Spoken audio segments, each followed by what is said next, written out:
तो हेलो दोस्तों, कैसे हो? आज के इस वीडियो में हम देखने वाले हैं यहाँ पे क्लास 10th के 2027 में अगर आप एग्जाम देने वाले हैं तो ये वीडियो आपके लिए बहुत ही ज़्यादा इम्पोर्टेंट है। हिंदी के यहाँ पे मैं 50 ऑब्जेक्टिव क्वेश्चन यहाँ पे लेके आया हूँ जो आपके एग्जाम के लिए बहुत ही ज़्यादा इम्पोर्टेंट होने वाला है। इस 50 के 50 सवाल में से आपको दो से लेके 4 तक 4 सवाल आपको ज़रूर से एग्जाम में देखने के लिए मिलेगा।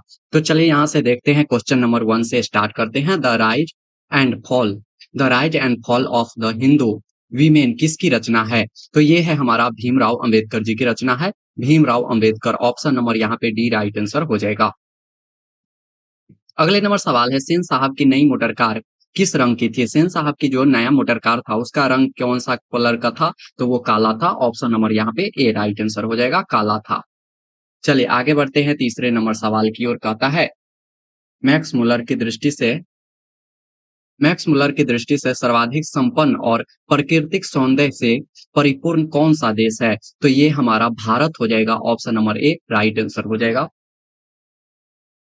अगला है, मनुष्य में जो घृणा है, जो अनायासहीन सिखाया आ जाती है, वह पशुत्व का घातक है और अपने को स्वयं रखना, दूसरों के स्वामी स्वाभिमान का आदर करना मनुष्य का स्वधर्म है। यह पंक्ति किस शीर्षक पाठ की है? कौन से शीर्षक पाठ से लिया गया है? ये है हमारा नाखून क्यों बढ़ते हैं से लिया गया है।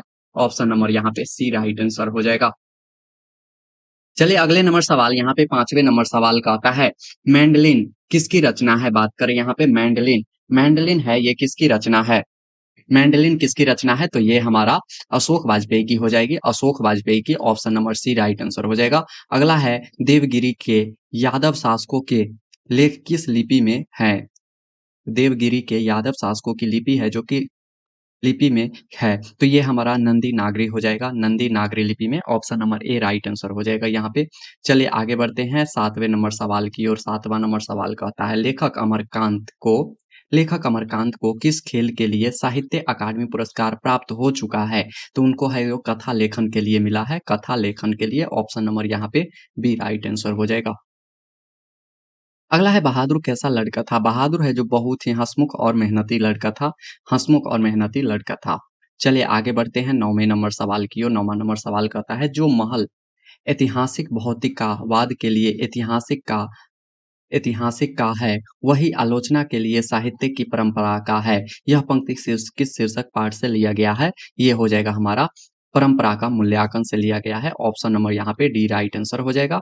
अगला है, कौन आमलेट नहीं खाता था? कौन है जो आमलेट नहीं खाता था? वो पंडित बिरजू महाराज नहीं खाते थे। पंडित बिरजू महाराज है जो ऑमलेट नहीं खाते थे। चलिए अगले नंबर सवाल है, अशोक वाजपेयी के पिता का नाम क्या था? बात करें अशोक वाजपेयी के पिताजी का क्या नाम था? तो उनका नाम था परमानंद वाजपेयी। परमानंद वाजपेयी, ऑप्शन नंबर यहाँ पे सी राइट आंसर हो जाएगा। अगला है, अच्युतानंद वाजपेयी सॉरी वल्लंबर क्या है? वल्लंबर क्या है? ये एक फ्रांस का एक छोटा सा गांव है। फ्रांस का एक छोटा सा गांव है वल्लंबर। चलिए आगे बढ़ते हैं 13 नंबर सवाल की ओर। 13 नंबर सवाल कहता है, लेखक को गोले गीले कपड़े में देखकर कौन नाराज हुई? लेखक को गीले कपड़े में देखकर कौन नाराज हो गई थी? तो माँ नाराज हो गई थी। Option number A right answer हो जाएगा। अगला है, लेखक यतीन्द्र मिश्र का जन्म कब हुआ था? लेखक यतीन्द्र मिश्र का जन्म 1977 ईस्वी में हुआ था। Option number C right answer. चलिए 15 नंबर सवाल कहता है, जीवन के आरंभिक दिनों में बिस्मिल्लाह खां को संगीत के प्रति असंकित कैसे हुए थे? असंकित कैसे हुए थे? तो वो है जो रसूलन बाई और बतुलन बाई के संगीत से, रसूलन बाई और बतुलन बाई के संगीत से हुए थे। अगला है, काशी किसकी पाठशाला है? काशी है वो संस्कृत की पाठशाला है। काशी किसकी पाठशाला है? तो संस्कृत की पाठशाला है। Option number B right answer हो जाएगा। अगला है, राष्ट्रपिता महात्मा गांधी का जन्म कब हुआ था? राष्ट्रपिता महात्मा गांधी जी का जन्म 1869 ईस्वी में हुआ था। Option number C right answer हो जाएगा। अगला है, गांधी जी को महात्मा किसने कहा था? तो ये हमारा रविंद्रनाथ टैगोर ने कहा था। ऑप्शन नंबर यहाँ पे डी राइट आंसर हो जाएगा। अगले नंबर सवाल है यहाँ पे 19 नंबर सवाल, किसका विवादास्त्र महाभारत पहले पहल प्रस्तुत किया जाने वाला था? किसका विवादास्त्र है जो महाभारत पहले पहल प्रस्तुत किया जाने वाला था? तो ये हो जाएगा पीटर ब्रूक का, ऑप्शन नंबर ए। अगला है, बिरजू महाराज सबसे बड़ा एकात्प्रिय या जज किसे समझते थे? बिरजू महाराज सबसे बड़ा एकांत प्रिय या जज किसे समझते थे? तो वो हम अपनी अम्मा को समझते थे, अपनी अम्मा को। Option number B right answer हो जाएगा। चलिए आगे बढ़ते हैं। 21 नंबर सवाल, द का उच्चारण स्थान क्या हो जाएगा? यानी कि त वर्ग के जितने भी होते हैं तो उसको सभी हमारा दंत से रिलेटिव होगा। ऑप्शन नंबर यहाँ पे सी राइट आंसर हो जाएगा। अगला है निश्चल शब्द में संधि विच्छेद क्या हो जाएगा? निश्चल में क्या हो जाएगा? निह को अलग कर दो और छल को अलग कर दो। ऑप्शन नंबर यहाँ पे बी राइट आंसर हो जाएगा। चलिए आगे बढ़ लेते हैं 23 नंबर सवाल की ओर। 23 नंबर सवाल कहता है निम्न में से शुद्ध शब्द कौन सा हो जाएगा? शुद्ध की बात करें यहाँ पे निम्नलिखित में से कौन सा शब्द है जो शुद्ध शब्द है, एकदम से शुद्ध शब्द है? तो यहाँ पे हमारा स्मरण, स्मरण एकदम से शुद्ध है। मैथिली, मैथिली यहाँ पे क्या मैथिली नहीं, यहाँ पे मैथिली हो जाएगा। यहाँ पे देखिए मैथिली अगर सही लिखने की बात करें तो मैथिली ऐसे सही लिखाया। अनाधिकार, बात करें अनाधिकार को, अनाधिकार, अनाधिकार यहाँ पे क्या हमारा अनाधिकार भी बिल्कुल सही लिखा हुआ है, बिल्कुल सही लिखा। वाहिनी, वाहिनी की बात करें तो वाहिनी, यहाँ पे वाहिनी हर्षिकार लग जाएगा वाहिनी। ऑप्शन नंबर यहाँ पे सी और ए दोनों राइट है, सी और ए दोनों राइट है। अगला है मई शब्द में कौन सी संज्ञा है? मई एक क्या जाति, महीना, सप्ताह ऐसे शब्द को जातिवाचक नहीं व्यक्तिवाचक के अंतर्गत रखेंगे। Option number B right answer हो जाएगा।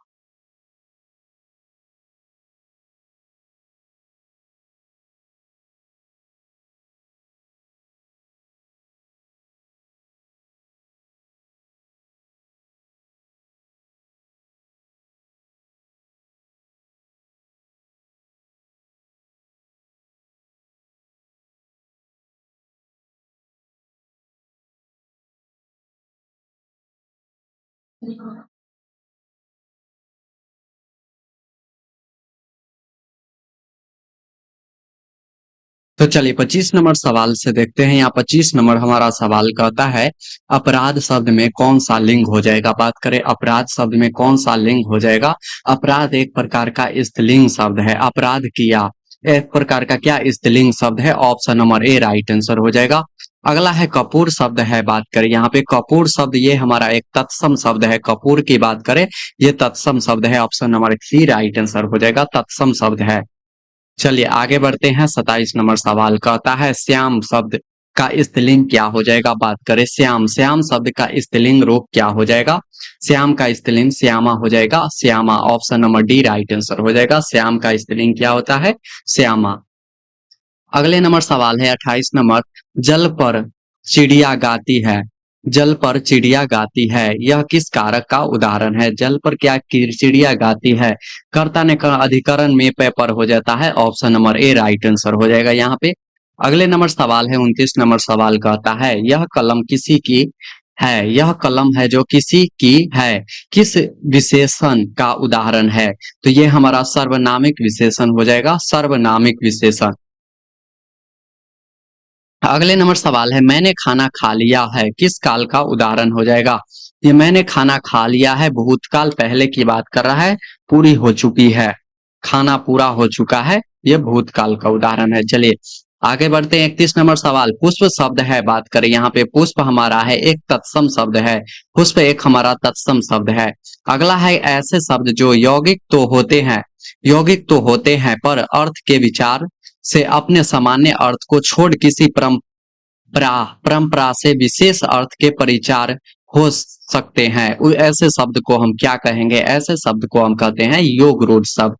Option number B right answer हो जाएगा। अगले नंबर सवाल है 33 नंबर सवाल कहता है पराजय शब्द में उपसर्ग क्या हो जाएगा?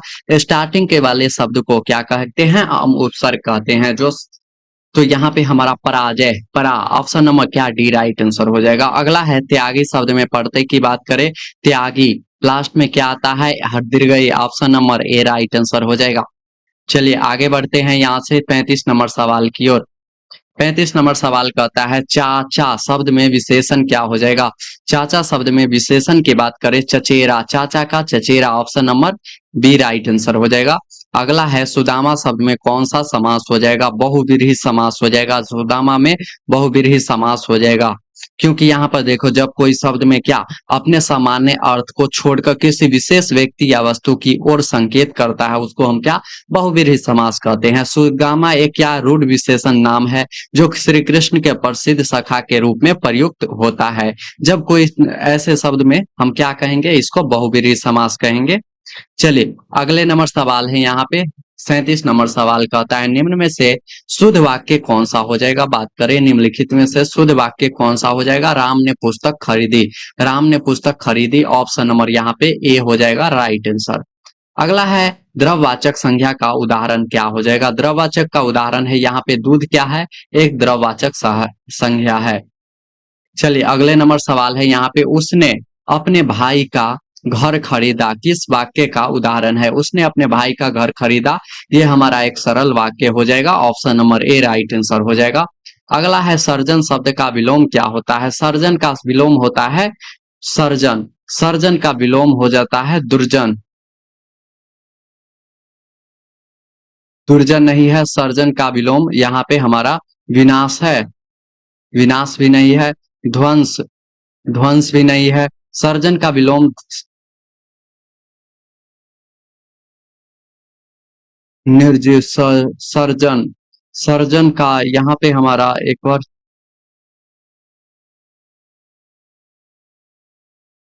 यहाँ से कोई विकल्प ही नहीं है, इसमें हमारा यहाँ पे टाइपिंग मिस्टेक है। यहाँ पे कोई भी वही तो सोचे सर्जन, सर्जन का जो विलोम होता है वो हो जाएगा हमारा विनाश हो जाएगा।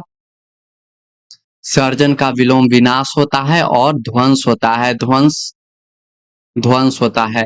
चलिए आगे बढ़ते हैं 41 नंबर सवाल की ओर। 41 नंबर सवाल कहता है वह लड़का बहुत तेज दौड़ता है, रेखांकित शब्द में से कौन सी क्रिया विशेषण हो जाएगा। तो ये रीतिवाचक हो जाएगा, रीतिवाचक। अब बताइएगा कि रीतिवाचक किसे कहते हैं। वह लड़का बहुत तेज दौड़ता है में रेखांकित शब्द में क्या तेज दौड़ने की बात कर रहा है।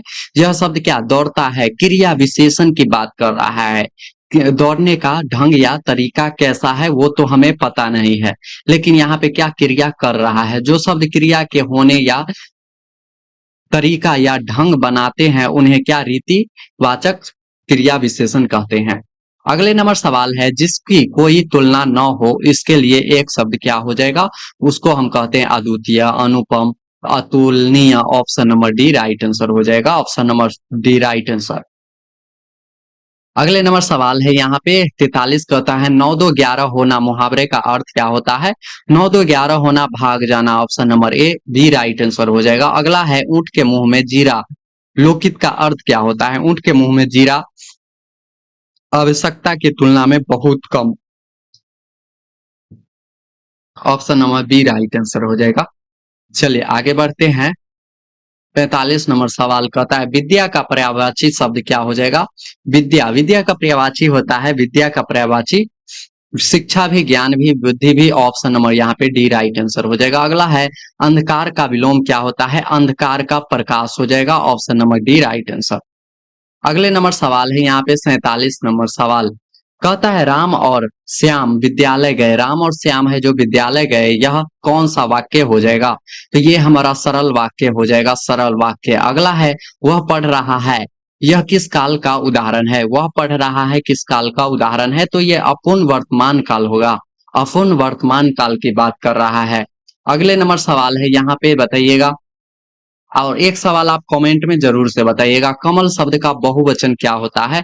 कमल का बहुवचन, कमल शब्द का बहुवचन की बात करें तो कमल हो जाएगा, ऑप्शन नंबर यहाँ पे सी ही होगा। जैसा को तैसा, जैसे को तैसा, क्योंकि देखो कमल एक क्या है अकारांत पुल्लिंग शब्द है, अकारांत पुल्लिंग शब्द है। हिंदी में व्याकरण नियम के अनुसार क्या जब कोई अकारात्मक पुल्लिंग शब्द प्रयोग बिना किसी कारक ची के किया जाता है तो उसका एक वचन बहुवचन रूप समान रहता है। एक वचन और बहुवचन रूप क्या समान रहता है। अगले नंबर सवाल है यहाँ पे 50 जो कभी न मरे इसके लिए एक शब्द क्या होगा। अमर, अजर या विनाश या हमारा अमिट। तो इसका आंसर आप कमेंट में जरूर से बताइएगा। इसका आंसर मैं इंतजार करूंगा कमेंट का जरूर से। चैनल पे नए हैं तो एक सब्सक्राइब कर दीजिए। मिलते हैं नेक्स्ट वीडियो में, तब तक के लिए जय हिंद।